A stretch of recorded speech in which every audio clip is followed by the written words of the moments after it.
Tengan todos muy buenas noches, una entrega más de Los Ignorantes y hoy con una entrega especial porque nos visita desde Brasil un periodista que tiene muchísimo bagaje en la batalla cultural. Precisamente está en nuestro país porque viene a presentar una denuncia ante la Corte Interamericana de Derechos Humanos y pues yo lo conocí precisamente porque una amiga mutua que yo sé que muchos de ustedes conocen, Sarah Winter, quien es una activista pro vida que tuvo su proceso después de ser una abanderada del feminismo radical, hoy es una de las mayores exponentes en América Latina y en Brasil sobre todo de la causa pro vida. Y todos sabemos que los derechos humanos se han devaluado muchísimo. Cuando imprimes mucho dinero, el valor de ese dinero pues se pierde. De la misma manera, cuando te inventas o te sacas de la manga muchísimos derechos humanos, los verdaderos derechos humanos pierden valor. Y ahí es donde somos sometidos a que nuestras libertades individuales sean avasalladas. Y ellos han pasado por una historia en el último año o un poco más, que es digna de contar y es digna de exponer para que todo el mundo esté enterado de lo que está sucediendo en su país, en Brasil. Vamos a hacer esta entrevista, voy a permitirle a Osvaldo Eustáquio, quien nos visita esta noche en el set. La vamos a hacer en portugués, este es un programa grabado y vamos a colocar la traducción para que todos ustedes pues se enteren de toda la historia que Osvaldo viene a compartirnos a todos nosotros. Así que muchísimas gracias por su amable compañía y vamos a iniciar esta conversación. Osvaldo, seja bem-vindo aqui na Costa Rica e nos conta a sua história. Muito obrigado. Muito obrigado ao Los Ignorantes pelo convite. Eu vim do Brasil, eu sou de Curitiba, Paraná, e hoje moro em Brasília, na capital federal. Sou jornalista há mais de 15 anos, casado com a jornalista Sandra Tereno. Pai de 3 filhos, um homem conservador. Um jornalista muito combativo, apaixonado pela verdade e pela justiça. Quando chego em Brasília para defender o meu país da esquerda, do globalismo, que tenta fazer o mal para o mundo, sou preso 3 vezes, de forma imoral, ilegal e inconstitucional.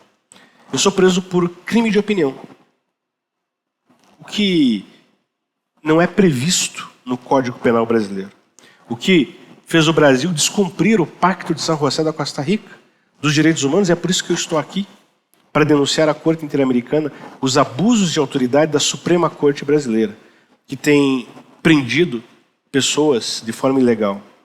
Eu fui preso da Papuda, um presídio lá em Brasília, saio andando da minha casa e volto em uma cadeira de rodas, porque sou brutalmente espancado na cadeia, torturado na cadeia, e sofro um acidente. E depois de sofrer esse acidente, volto para minha família sobre uma cadeira de rodas em estado de paraplegia. E fala pra gente, quanto tempo que você ficou preso? Eu fiquei 381 dias no total, no Complexo Penal da Papuda, entre prisão domiciliar, Polícia Federal, 381 dias no total. A minha amiga Sarah Winter ficou um pouco mais, 385 dias. A Sarah Winter também ficou com o filho preso. Menino de 5 anos de idade, porque ela estava presa, domiciliar, não podia sair de casa, com uma tornozeleira eletrônica, e o seu filho não podia sair no campo de futebol em frente de casa. Eles fizeram muito mal para nós. E pelo crime de opinião, por defender os valores conservadores, por defender os valores da vida. E hoje eu vim a Costa Rica denunciar que depois de ser inocentado, eu fui preso 3 vezes, e fui totalmente inocentado. Mas existe um deputado federal preso no Brasil, de nome Daniel Silveira. Ele ainda está na cadeia, como eu fiquei. E eu vim aqui denunciar para o mundo, por meio da Corte Internacional, que a Suprema Corte Brasileira está abusando da autoridade e está fazendo mal para a nação, para o meu país. Você acha que a Corte está tomada pela esquerda? Sim. No Brasil? Tenho certeza. O presidente do Brasil, agora, é um presidente de direita. Então, explica pra gente como que funciona, sendo um Trump brasileiro, que esse tipo de acontecimentos está enrolando no Brasil para as pessoas com pensamento conservador? Essa é uma pergunta que me fazem. Como é que você se tornou um preso político, Na sendo era de conservador, Bolsonaro. num país conservador? Vou explicar para vocês de uma forma muito específica. Nós temos a tripartição dos poderes, que foi sonhada por Montesquieu, pelos iluministas, que até então a gente acreditava ser algo bom. Legislativo, o executivo e o judiciário. No Brasil, o poder judiciário se tornou um poder político, porque não são juízes de carreira. Eles são indicados pelos governantes. E como no Brasil nós tivemos aí mais de 20 anos da esquerda no poder, os governos petistas, 16 anos, e um pouco antes os governos tucanos / petistas, que também são de esquerda, eles indicaram os ministros da Suprema Corte. E agora eles estão cobrando a fatura. O presidente Bolsonaro, que é um presidente que não rouba e que não deixa roubar, um homem conservador, não consegue governar no Brasil. Está sozinho. Porque os partidos políticos de esquerda ajuizam ações à Suprema Corte, a Suprema Corte em 24 horas diz aceito, e o Bolsonaro fica de mãos atadas. Um exemplo é o caso da Covid-19. O presidente não pôde trabalhar sobre essa questão. Os estados e municípios o fizeram por meio da Suprema Corte. E daí deu tudo errado. Então, sendo Bolsonaro abertamente conservador, a gestão dele tem feito alguma coisa para ajudar vocês que foram presos por causa dele? O presidente Bolsonaro, do Poder Executivo, eu repito, ele está de mãos atadas para nos ajudar. Por quê? Porque cabe ao Poder Judiciário, esse poder que me prendeu, me soltar. Mas como havia e há uma ditadura togada, uma ditadura jurídica no Brasil, que isso vai do juiz de piso, de primeira instância, até o juiz da Suprema Corte. Como existe esse aparelhamento de esquerda, o presidente nada pode fazer. O que está acontecendo no Brasil nesse momento? Existe um tensionamento muito grande. Porque não é só o caso das nossas prisões. Nós também no Brasil estamos lutando contra a fraude nas urnas. E a esquerda, e eu venho aqui também para Costa Rica, para a Corte Interamericana, denunciar que existe a iminência de um golpe no Brasil. A esquerda tenta dar um golpe. Como é que funciona esse golpe? O nosso Senado da República abriu uma CPI, a CPI do Covid. Essa CPI é presidida por um homem que tem casos de denúncia de pedofilia. O relator, ele tem 17 processos na Suprema Corte. Um homem corrupto, e não sou eu que estou dizendo, são os processos que estão dizendo. Essa CPI armada, a CPI do golpe, já tem um relatório pronto e vai dizer, de forma mentirosa, Bolsonaro é corrupto e genocida. Tudo mentira. Mas por que vão dizer isso? Para enganar o mundo, e por isso que eu estou aqui hoje, para dizer para o mundo, ei, é mentira. Para dizer para o mundo que Bolsonaro é corrupto e genocida. Mas como isso não é verdade, eles vão tentar abrir um processo de impeachment, que é o impedimento, o afastamento, a retirada de Bolsonaro. E isso está previsto agora para o mês de setembro. Eles estão com o golpe em curso. E eu venho aqui hoje, na cidade de São José, na Costa Rica, desse programa que é tão importante aqui para a América Latina e também vai ser para o Brasil a partir de agora. Tenho convicção disso, dizer, nós estamos aqui para evitar um golpe contra a direita. A América Latina está envolvida pela esquerda e o Brasil está ainda se segurando, mas eles estão tentando nos dar o golpe. Mas nós, como homens valentes, estou sobre uma cadeira de rodas. Mas peguei o voo, vim para cá para dizer, nós vamos lutar pelos valores, porque nós não negociamos valores. E é essa que é a minha luta, é uma luta pela liberdade. Então o Bolsonaro, o presidente que não rouba e não deixa roubar, está de mãos atadas. E nós, o exército do povo, vamos ter que resolver essa questão, dizendo assim, ei, o abuso de autoridade desses ministros do STF, e eu sou uma prova viva disso. Vocês estão vendo. Eu saí da minha casa, repito, andando. Fui espancado na cadeia. Estou numa cadeira de rodas. E depois do meu inquérito, se provou que eu sou inocente. Sou uma prova viva do abuso de autoridade desses ministros que vão ter que sair. Quem tem que ser impeachmentado, impedido, são eles. E é isso que eu vim denunciar na Costa Rica. É muito engraçado o paralelismo com o que aconteceu com o Trump nas eleições anteriores, né? Muito parecido, muito similar. Muito parecido, e o modus operandi, o método é o mesmo. Eles vão tentar desgastar a imagem de Bolsonaro, depois que desgastarem a imagem de Bolsonaro, vão pegar os apoiadores, os principais apoiadores dele, que somos nós, vão tentar descreditar. Eles inventaram um termo no Brasil, não sei se tem aqui na Costa Rica, fake news. Você já conhece? Conheço. Eles nos acusam de fake news. Eu sou vítima disso Você é vítima? constantemente. Então eu tenho uma teoria para dizer para você. Eles dizem que nós somos fake news. Sabe o que é fake news? Na verdade mesmo? É a verdade incontestável que o sistema quer esconder e que não foi convencionada por esse sistema. E quando nós, de uma mídia independente, contamos essa verdade, eu como jornalista profissional, você também fazendo esse trabalho brilhante aqui, quando a gente mostra com provas incontestáveis, e eles não têm como dizer que isso é mentira, eles é fake news. É fake news. Por quê? Para tentar enganar toda uma sociedade. Mas o conteúdo se tornou maior do que o meio. Nós estamos furando a bolha da grande mídia. E as pessoas estão se informando por nós. Eu digo para você, de uma forma profética também, que você vai ter mais audiência que os canais de televisão. Eu já tenho no Brasil. O meu Twitter hoje tem mais audiência que os 4, 5 principais jornais nacionais do meu país. O meu país tem 220 milhões de habitantes. Os 5 principais jornais têm menos audiência do que o meu Twitter. Porque não há como vencer uma guerra contra a verdade. E nós vamos vencer. Nós não vamos deixar esses urubus, não vamos deixar essas pessoas do mal que querem implantar uma agenda da ONU, Agenda 2030, do globalismo, do aborto, da pedofilia, uma agenda de esquerda, que nós vamos erguer a nossa voz e dizer basta.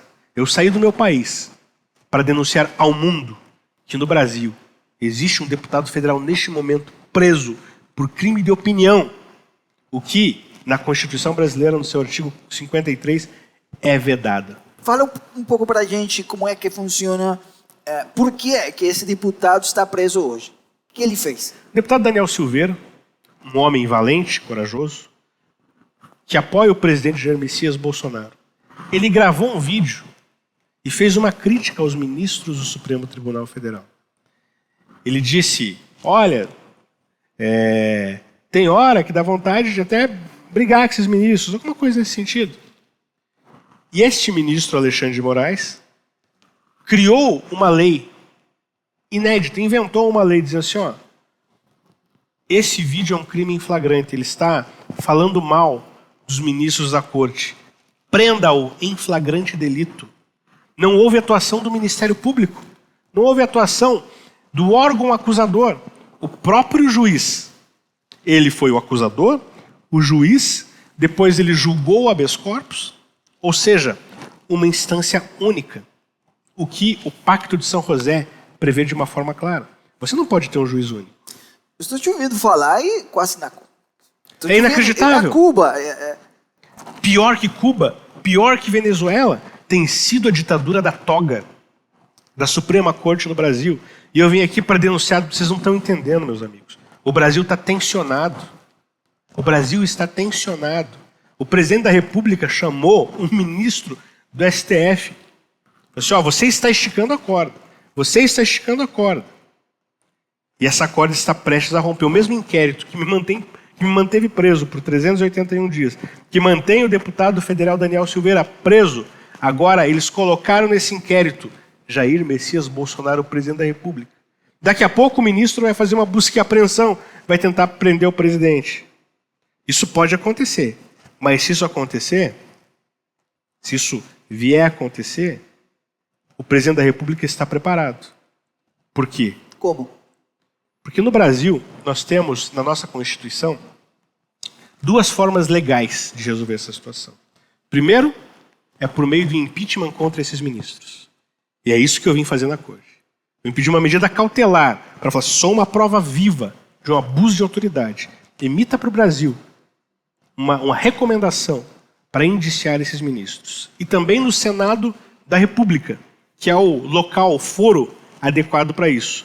Eu, no meu nome, como jornalista, protocolei um pedido de impeachment contra o ministro Alexandre de Moraes, para que ele seja afastado, porque hoje ele oferece um risco à democracia, não só do Brasil, mas da América Latina. Segunda situação, no Brasil tem um artigo previsto na Constituição, que é o artigo 142, que, segundo o grande jurista Ives Gandra, é o poder moderador. Quando há um desequilíbrio dos poderes, e esse desequilíbrio já acontece, porque a Suprema Corte brasileira ela está fazendo o que o Legislativo devia fazer e fazendo o que o Executivo devia fazer, abusando da autoridade, fazendo mal. Diante desse desequilíbrio, as Forças Armadas brasileiras podem, no cano do fuzil, exercer o poder moderador. E essa é uma expectativa hoje de milhões de brasileiros. Por isso que eu digo, a corda está esticando no Brasil. Talvez você tenha um furo de reportagem. Para o mundo, o Brasil está por um fio. A governabilidade do Brasil está por um fio, porque os ministros do STF, da Suprema Corte, aqueles que deveriam guardar a Constituição, rasgaram ela. Tem possibilidade o PT do Lula de maneira legítima de voltar ao poder ou não? Só fazendo... Deixa eu tentar explicar para vocês que estão na América Latina. O Lula é o homem mais corrupto de toda a história do Brasil. Ninguém roubou tanto quanto o Lula, desde aquele que chamam de descobrimento do Brasil. Por 500 anos não teve um ladrão tão corrupto quanto o Lula. Ele foi condenado na primeira instância, na segunda instância e na terceira instância. Eu nem condenado fui, aliás, nem investigado fui. Fui preso, estou sobre uma cadeira de rodas. O que a Justiça do Brasil fez? Cancelou todos os processos do Lula. De uma forma também ilegal, imoral e inconstitucional. De onde vem esse dinheiro para comprar todo esse poder? O dinheiro, hoje, vem da China. A China é um gigante hoje. A China tem interesse no Brasil. Vem do narcotráfico da Bolívia. Isso que eu estou dizendo para vocês, não estou dizendo porque eu sou um jornalista investigativo. Eu não estou dizendo o que eu acho. Eu estive em Brasília com um ex-senador boliviano, o ex-senador Molina. Estive em Brasília com ele pouco antes do avião dele sofrer um acidente, que não foi um acidente. Mataram o Molina. Ele me chamou desesperado e falou assim: Oswaldo, a Bolívia é um narco-estado. O Estado produz a cocaína para vender para o mundo, passa pelas águas do Brasil, e do Brasil sai para a Europa e para o mundo inteiro. E esse dinheiro do narcotráfico financia a esquerda no Brasil e na América Latina. Então nós temos a China, nós temos a Bolívia, nós temos outros países que são narcopaíses que têm financiado a esquerda porque eles querem voltar. Eles estão prontos para voltar. E eles querem voltar na força. Eles perceberam que no voto eles não conseguem voltar. Por isso, eles vão tentar fazer um impeachment do Bolsonaro, forçado, de forma mentirosa, ou criar um caos social no Brasil. Eles já botaram fogo em uma estátua de um herói nacional. E a esquerda está pronta para começar a quebrar o Brasil. Mas nós estamos preparados. Nós, os conservadores, estamos preparados e não vamos deixar isso acontecer. Fazendo o quê? Nós vamos às ruas. Nós vamos às ruas. Nós vamos tomar as ruas do Brasil. No dia 7 de setembro, que é o dia da independência do Brasil, Dom Pedro I disse: independência ou morte, ainda que tardio. Em 7 de setembro de 1822, em 7 de setembro de 2021, nós vamos às ruas e vamos dizer: independência ou morte. Nós vamos tomar as ruas de São Paulo. Mais de 1 milhão de pessoas na Avenida Paulista. Os caminhoneiros já estão se dirigindo a Brasília para chegar e vão acampar em Brasília a partir do dia 7 de setembro. Nós não queremos confronto com a esquerda. Nunca. Nós queremos a paz. Nós somos promotores da paz. Mas eu vou dizer uma coisa para vocês. Isso é importante, o professor Olavo de Carvalho nos ensina isso aí. Bateu, levou. Bateu, levou. Nós não vamos sair querendo brigar com a esquerda, não. Somos promotores da paz. No Brasil, eu sou um filho de militar, meu pai é um subtenente do exército. E a canção do exército falava assim: e quando a nação querida, frente ao inimigo, correr perigo, a ti pátria salvaremos, rebrilha a glória, Fuja à vitória, nós somos promotores da paz. Nós somos os arautos da justiça. E se a esquerda for para a rua e começar a fazer essa algazarra, nós não vamos deixar. Nós não vamos deixar. Dia 7 de setembro, nós vamos já acampar em Brasília para dizer basta. Acabou o tempo de corrupção no Brasil. Nós vamos dizer, eu autorizo o presidente Bolsonaro. Eu autorizo o presidente Bolsonaro a tomar as medidas necessárias para reestabelecer a lei e a ordem no Brasil. E aí, as Forças Armadas têm o poder para fazer isso, e essa é a nossa expectativa. Tem um deputado preso viabilidade para sair livre? Não, o deputado Daniel Silveira hoje ele está preso. De uma forma, como eu disse, não há um motivo. Cadê a imunidade? Ele não tem, veja, tem está no artigo 53 da Constituição, que foi rasgado por aqueles togados que deveriam guardar a Constituição. Daniel Silveira, deputado federal, ele tem a imunidade parlamentar, está previsto na lei. Por que ele está preso? É ilegal que esteja preso? É ilegal. Só por isso? É ilegal. E outra coisa, depois da prisão de Daniel Silveira, ele já está preso quase 50 dias, na cadeia mesmo. Na cadeia mesmo.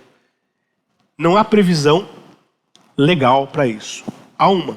O presidente do Poder Legislativo, seu Arthur Lira, ele tem condições de revogar a prisão dele por meio da Câmara dos Deputados, do Poder Legislativo do país. O Arthur Lira ficou quieto. Ele fingiu que se esqueceu dessa possibilidade. E quando ele soube que eu estava vindo na Corte Interamericana, disse assim, olha, não quero denunciar só o STF, não. O Poder Legislativo também pode tirar o deputado.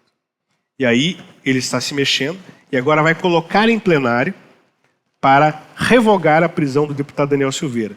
E se a gente conseguir isso, a gente cumpriu a nossa missão aqui nessa cidade tão linda que é São José, desse país que é Costa Rica, porque a Corte Interamericana ela é toda esquerdizada também. Completamente. Eu não sei se eles vão acatar o nosso pedido, mas o que eu tenho convicção, que eu vou poder gritar para o mundo, falar assim, ei, esticaram a corda no Brasil.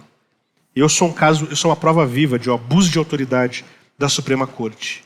E temos um deputado preso com imunidade parlamentar por crime de opinião.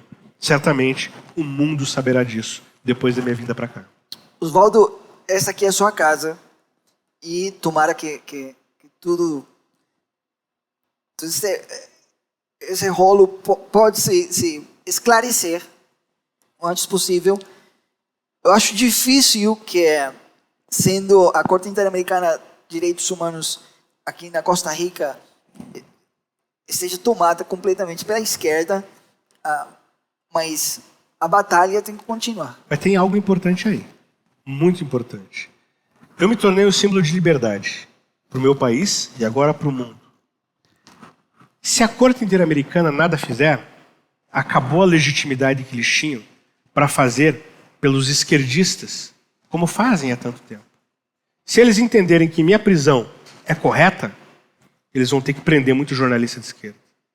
Então, a minha vinda para cá também é para dar um checkmate na própria Corte Interamericana e para dizer para o mundo, se vale para ele, vale para mim. Se eu fiquei preso, ele tem que ficar. Se ele está em liberdade, eu tenho que ficar em liberdade. Então a Corte Interamericana, com a minha presença assusta na Corte Interamericana. Porque eles vão ver um homem, um pai de família, um jornalista, e eles que dizem defender tanto a liberdade de expressão. Não só preso, mas censurado. Fiquei 381 dias censurado. Ainda hoje, já sem estar preso, porque minha liberdade foi decretada, ainda estou com os meus aparelhos telefônicos apreendidos pela Polícia Federal. Os equipamentos telefônicos dos meus filhos foram apreendidos. Na minha terceira prisão, o meu filho de 8 anos, o Bernardo, ele olhou para o policial federal que ia me prender, ele falou assim, você não vai prender o meu pai. Sentou no meu colo aqui. O meu outro filho de 6 anos, o Oswaldo André, apontou para ele não abraçou na minha perna. Dizendo, ninguém vai levar meu pai. Foi uma cena difícil. No aniversário da minha esposa, Sandra Terena, dia 18 de dezembro de 2020. Eu peguei o Bernardo, coloquei ele de frente para mim e falei assim, filho, preciso que você cuide da mamãe para mim. papai vai precisar ir, mas o papai vai voltar. Cuida da mamãe para mim. E na cabecinha deles, eles falam assim: pai, a nossa família foi levantada para proteger o Brasil, para proteger o presidente da República, e nós faremos isso. E ele cumpriu a promessa. Cuidou da mãe dele, cuidou do irmão dele, e quando eu voltei, ele falou assim: papai, a missão foi cumprida. E quando eu vejo isso, eu percebo que nós estamos deixando um legado para essa sociedade. Os nossos filhos, os teus filhos, só vão ouvir falar de corrupção pelos livros de história. Existe um gap. Um gap é um espaço. Que só agora nós temos condições de varrer o comunismo do mundo. Esse é o momento de nós sepultarmos o comunismo que matou mais de 100 milhões de pessoas na história da humanidade. É a minha geração e a tua geração que vai mudar isso. E por isso eu preciso tanto de vocês que estão nos assistindo. Eu preciso tanto que vocês deem voz para programas como esse, que é uma mídia independente que traz a verdade. E essa verdade que liberta. É necessário que essa verdade seja levada até os confins da terra. E esse é meu objetivo hoje aqui. A minha vinda a Costa Rica, ela é a sede de uma corte interamericana. Podia ser em outro lugar. Tem também a Comissão Interamericana lá em Washington, da OEA, a sede. Mas Deus quis, preparou a minha vinda junto com a Rosângela Peçanha, uma ativista do Rio de Janeiro, com a minha querida esposa Sandra Terena. Passamos tantas dificuldades para vir aqui. Não foi fácil para chegar aqui. Foi muito difícil para chegar aqui. Mas nós viemos para gritar para o mundo: acabou o tempo de corrupção. Chega da esquerda no mundo. E a nossa geração vai mudar essa história. Eu tenho convicção disso. Palabras que verdaderamente llegan al alma, tocan el corazón. Es imposible no sentirnos de alguna manera sensibilizados por este testimonio de Osvaldo, de su familia, de sus hijos, en sus regazos, tratando de impedir que fuera llevado a la cárcel. Eso no se lo quita nadie a los hijos. Ellos van a crecer con esa imagen, mientras la corrupción institucionalizada, el Estado narco, que ya no solamente en Brasil, ya nosotros somos víctimas aquí en Costa Rica y la mayoría de los países de Latinoamérica por esta nefasta izquierda que está generando políticamente tantísima inestabilidad. No es de gratis. No es de gratis esta pandemia que estamos viviendo, en donde el día a día de todos los ciudadanos, sus libertades, absolutamente todo está siendo avasallado. Y como decía Osvaldo, este tipo de medios es lo único que tenemos en este momento. Este lugar que la gente no lo sabe, pero es un lugar en donde estamos sin pagar un 5, intentando llevar la verdad para que las personas salgan de la ignorancia, salgan de esa actitud reprimida y completamente pasiva a la hora de enfrentar la política. Y yo, tomando las palabras de Osvaldo, quiero invitarlos a que por favor este contenido lo reproduzcamos, lo compartamos y le demos a él esta voz que en su país, por tenerla, por tener una opinión diferente, conservadora, ni siquiera es diferente. Yo no me atrevería a decir diferente. Es que la visión conservadora del mundo es la que ha existido durante siglos y siglos. Son ellos los que han venido a cambiar el paradigma y ahora nos quieren cerrar la boca a todos nosotros. No lo vamos a permitir. No lo vamos a permitir. Y mientras yo pueda estar acá, creando este espacio para que personas como Osvaldo puedan venir y puedan despertarnos del letargo político, cívico y ciudadano que tenemos en este momento, mientras ellos se roban todas nuestras libertades, aquí voy a estar. Pero no se puede hacer solo. Los necesitamos a ustedes. Sarah Winter los necesita a ustedes. Osvaldo los necesita a ustedes. Yo los necesito a ustedes. Así que vamos a darles ese apoyo desde nuestra trinchera para que su voz no sea, y la del diputado, no sea más silenciada. Osvaldo, obrigado, viu? Obrigado pela tua luta, pelo teu esforço, expor a tua família do jeito que você tem, mas não é do jeito irresponsável, de um jeito de amor pelo seu país. E eu gostaria, vem pra cá, eu gostaria que todos hoje abracemos essa bandeira aqui, ó. Bandeira da Costa Rica, bandeira do Brasil, bandeira do Peru, entregado completamente ao comunismo hoje. Hoje vamos ser Brasil, amanhã vai tocar ser Peru. Hoje eu estou tentando fazer uma melhor Costa Rica. Obrigado, viu? Obrigado à tua esposa, obrigado aos teus filhos, porque eles não são vítimas, não. Nós não estamos aqui numa posição de vítima. Não somos vítimas, não.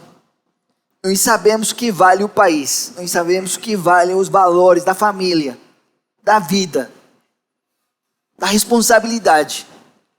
Nós sabemos. E ninguém é conservador até que fica sem nada o que conservar. E os nossos países da América Latina estão ao ponto de ficar sem nada para conservar. Aí, todo mundo vai ser conservador. Quisera que a gente não chegue a isso. Tá bom? Obrigado. Obrigado a todos vocês, todo o povo do Brasil que você está trazendo para assistir ao nosso programa. E essa aqui é a sua casa. Muito obrigado, que Deus abençoe você. E para concluir, eu lembro que a liberdade é mais importante que a própria vida. Temos o exemplo dos cubanos aqui pertinho, que arriscam a sua vida atravessando o Mar do Caribe para chegar nos Estados Unidos, e eles podem morrer. Mas eles sabem que se eles morrerem ali, eles estão mostrando para o mundo que a liberdade é mais importante do que a própria vida. Liberdade para o Brasil, liberdade para Costa Rica, liberdade para a América Latina e liberdade para o mundo. Obrigado pela oportunidade. Certamente os ignorantes ficarão muito conhecidos no Brasil depois dessa entrevista, que vai rodar o Brasil e o mundo, porque a minha denúncia é para o mundo. Hoje eu venho denunciar ao mundo que no Brasil, a Suprema Corte Brasileira me deixou assim, sem dever nada. E existe um deputado preso que logo depois dessa entrevista, você pode ter certeza absoluta, ele vai sair da cadeia, porque não há como vencer uma guerra contra a verdade. Muito obrigado. Consigna sair da ignorância. Não mais ignorância. Tá bom? Muchísimas gracias a todos. Nuestra consigna permanece salir de la ignorancia y poder restablecer la libertad que todos anhelamos en nuestro corazón, en nuestra alma, para nuestras familias. Nos vemos la próxima vez. Un abrazo grande. Somos los ignorantes. Chao, chao.